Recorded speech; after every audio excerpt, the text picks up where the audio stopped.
Chère Victoria, dans 10 ans, tu auras 30 ans. Tu seras encore jeune et pleine d'énergie, et même si je pense que tu auras déjà accompli de jolies choses, la vie te réservera, j'en suis sûre, encore des tas de surprises.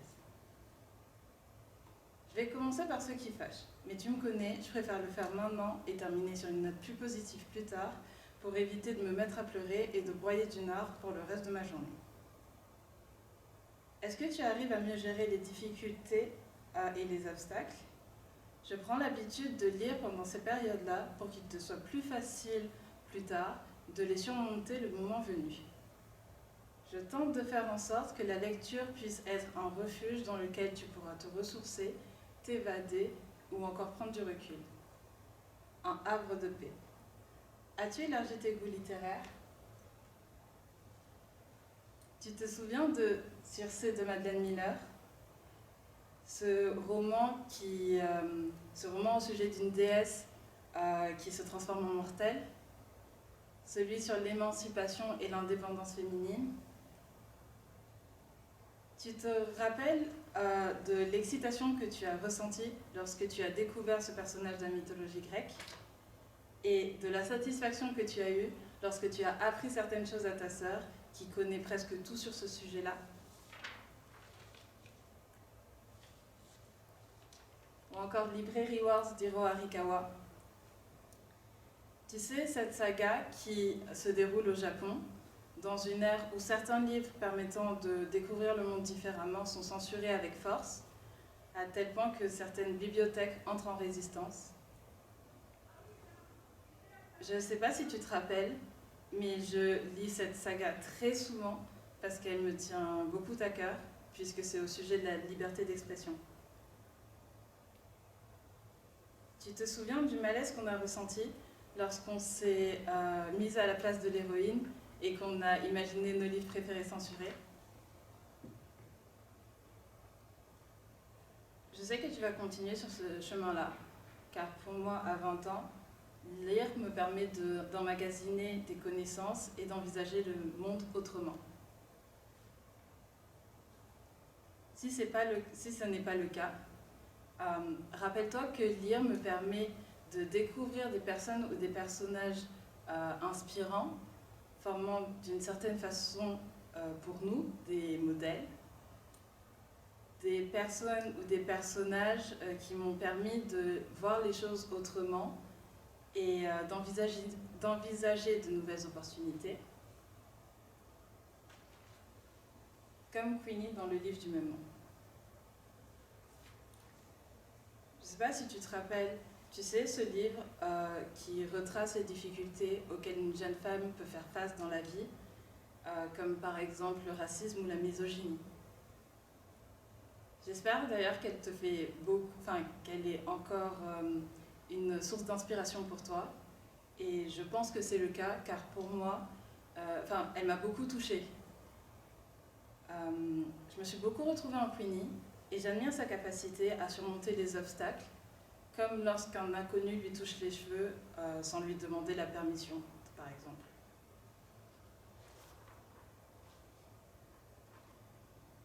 D'un autre côté, je te souhaite quand même de toujours continuer à lire tes genres littéraires préférés et de continuer de te prendre pour Sherlock. J'espère que tu adores toujours autant faire attention aux détails, comme certains tics de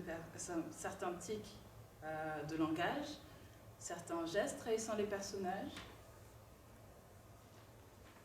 ou encore le passage d'un gars en vélo au loin dans le décor. De mon côté, je lirai plus de polars et j'essayerai de regarder plus de films et de séries pour que tu puisses croiser leurs différents scénarios avec ceux que tu auras déjà vus précédemment. Et ceux que tu auras imaginés lors de ta lecture aussi. Victoria du futur.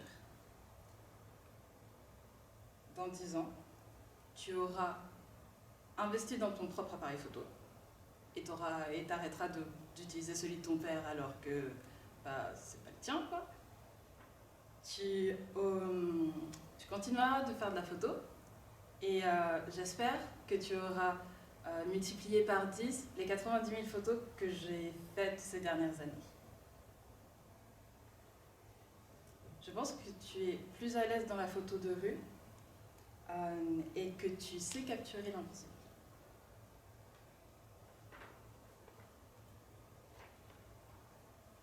Souviens-toi du reportage photo au Danemark. Rappelle-toi de la caserne de la Royal Life Guards. On aurait dit qu'on était dans un autre temps. Il y avait des bâtiments rouges et une maison jaune qui se démarquait. J'avais essayé de prendre des photos lorsqu'une personne passa devant l'objectif. Même si j'en avais été agacée, j'ai pris quand même ces photos et fus surprise du résultat.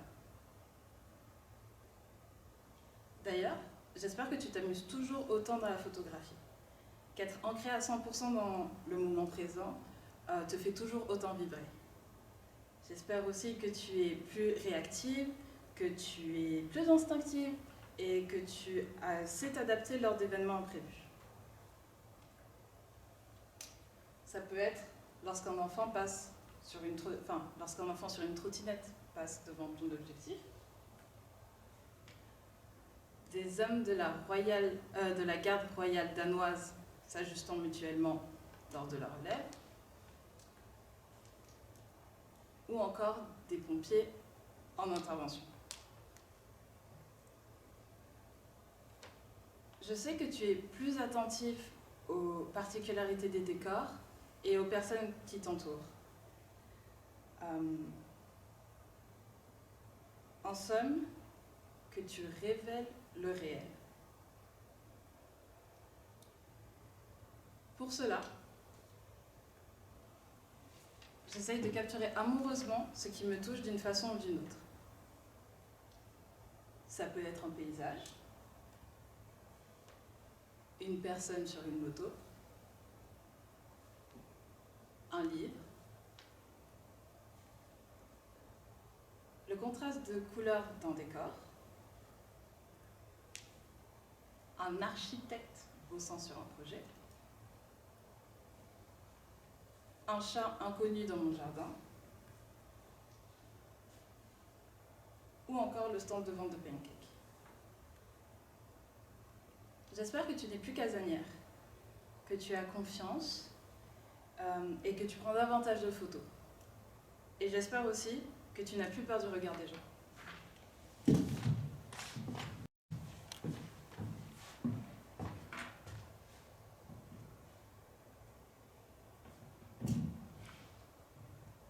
Tu le sais, certains baissent la tête, d'autres détournent le regard, certains fixent l'objectif, et d'autres encore sourient et font même un signe de main.